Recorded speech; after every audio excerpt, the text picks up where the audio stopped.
Hey there YouTube, this is Jesse with Permofit. Hey, I just wanted to, this is going to be a little bit of a political video. I'm going to try to keep it kind of short, but I came across something on my Facebook feed.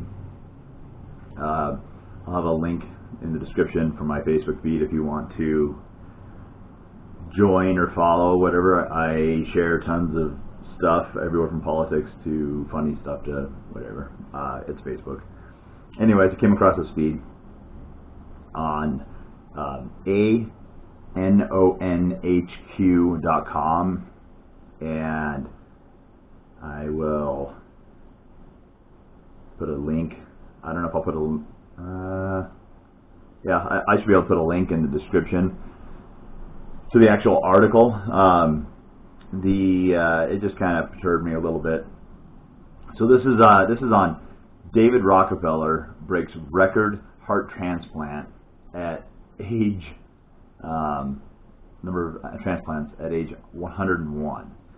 Now, setting aside the controversial image and name, the Rockefellers and David Rockefeller alone, but to get more than one heart transplant, especially at the age of 101, is astounding.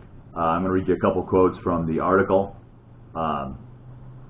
These are pretty quick, but according to the Gift of Life Donor Program, this is a quote, there are more than 122,000 people waiting for much needed organs.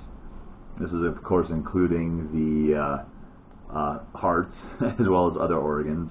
And there's some information on a couple, I think it's a university, and I'm going to botch this, I know, it's either Minnesota or Wisconsin, that is actually taking cadaver organs and they're stripping them of everything but the cartilage, and then they're taking cells from, like, let's say your arm, or they're just taking cells from your own body. They're culturing these cells, and then they're painting them on this cartilage, because the cartilage is so fine in most organs, including hearts, that it retains the shape and the function of and apparently the cartilage has like the programming of the organ in the I'm going to say the DNA or the code of the cartilage itself. They strip and essentially wash the cartilage of the organ. So that's all that's on there. Then they paint your cell. They culture a bunch of cells, of your cells, and they paint it on the cartilage. And then the cells take on the nature of whatever the organ is. So if it's a heart, it's got all the shape and intricacies of the heart. And then it starts, the cells that are painted on start multiplying and growing into that organ, and it gets to a certain point where they can hook up, like if it's blood, for example, they can hook up a tube to the arteries, and they can we'll just say have a vat of viable nutrient oxygen-rich blood, and the heart will automatically start functioning on its own. Same with kidneys, larynx. There's an article, I want to say there's a Nova, don't quote me on this, but on Netflix, Mr. Tyson, Neil deGrasse Tyson, he was in this, and it's on longevity, and it's on mostly longevity. But they talk about this, and this, I want to say it's Nova. It may not be Nova. But anyways, it's video, and it's on Netflix. I know I'm kind of rambling and stuttering here and stuff and everything, but anyways, if you check it out, or it was on Netflix like a year ago and stuff, it walks through this where a lady went in, she had some sort of rare cancer or maybe it's tuberculosis, I don't know, something wrong with her larynx, and they had a surgery where they took a cadaver one and they put cells on it, her own cells on it, and grew her a new one, and then transplanted it, and she was out of the hospital in like a week, which is phenomenal. Now, the number of people that die, and even if you're just an organ donor, but the organs don't make it because of nature of the accident, they weren't preserved properly, whatever the case may be, but if they could take those organs and still use them, and because they use these cells and they put them on the organ, and then the organ becomes your organ. So, like my wife donated a kidney to somebody who had a kidney disease like 8 years ago, and that guy has to take anti-rejection and immunosuppressant drugs for life. Otherwise, his body figures out this isn't supposed to be here, it's not mine, and it will attack it, and essentially he'd have kidney loss, and he wouldn't be doing so good.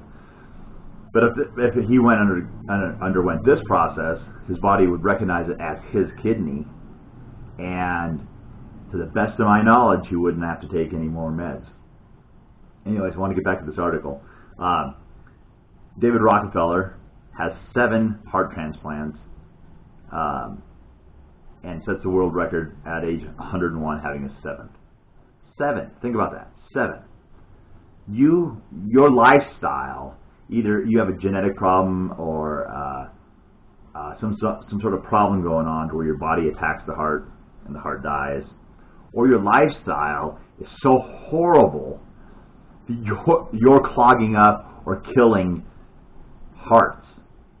Not a heart, not having a heart attack and dying, but hearts. He's had 7, and 6 of them, including his original one, had to be removed. Just think about that for a second. And at age 101. I mean, this is already a risky surgery as it is. People die on the operating table all the time. But at age 101, that's just mind-boggling.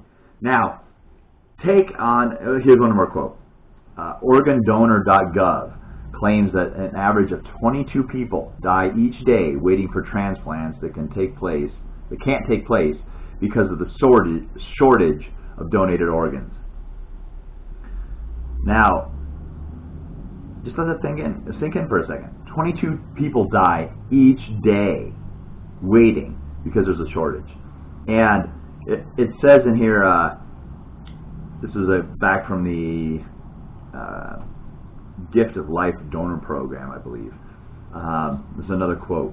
Oh, no, this is from the United Network for Organ Sharing, UNOS, I want to say. They have a quote here saying, factors such as patient's income, celebrity status, and race or ethnic background play no role in determining allocation for organs. And then the article goes and says, really? So was the International Society for Heart and Lung Transplantation blowing smoke when they said patients should be 70 years old or younger to be considered for a heart transplant? Anyways, go check out the article. It's anoh.hq.com/David-Rockefeller-breaks-heart-transplant-age-101 /. Just mind-boggling. The guy's got crazy amounts of money, crazy amounts of influence, owns companies, owns people. The whole family is mega rich, mega loaded, and if they had a quote-unquote change of heart, they could revolutionize the world, but they don't. So anyways, this is way longer than I intended. I'm going to cut it short. Thank you guys. I just want to get this out there, and I will talk to you later. Don't forget to like, share, and subscribe. I have a Patreon account. I also have a Facebook account. I'm also on Twitter. I'm also on Google+. I'm also on... I have a website.